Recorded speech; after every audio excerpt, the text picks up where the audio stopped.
Something so simple and yet so commonly either misunderstood or people are just plain wrong about is when exactly does a seller need to move out? Stick around and you'll find out the answer. So the short, easy, very general answer is that a seller has to move out no later than the closing date. Duh.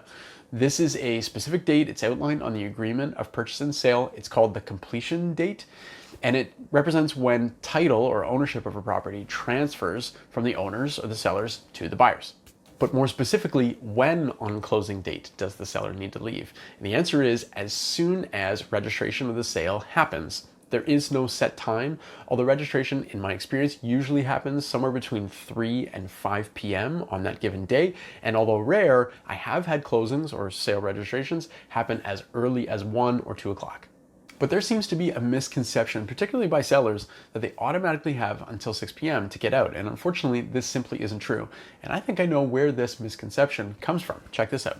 On the agreement of purchase and sale, in that completion section, it says, this agreement shall be completed no later than 6 p.m. on the blank day of blank month. Note that it says no later than. That just means that closing or title transfer must happen before 6 p.m. It says nothing that would prevent title transfer or closing from happening at a much earlier time. So if the buyers get a call from their lawyer saying that everything is complete at 3 o'clock and they're pulling up to the property at 3:01 with their moving truck, technically they now own the property and they can start to move in. But if the sellers are still there getting their stuff out, then obviously that would be a giant mess and nobody wants that on their moving day.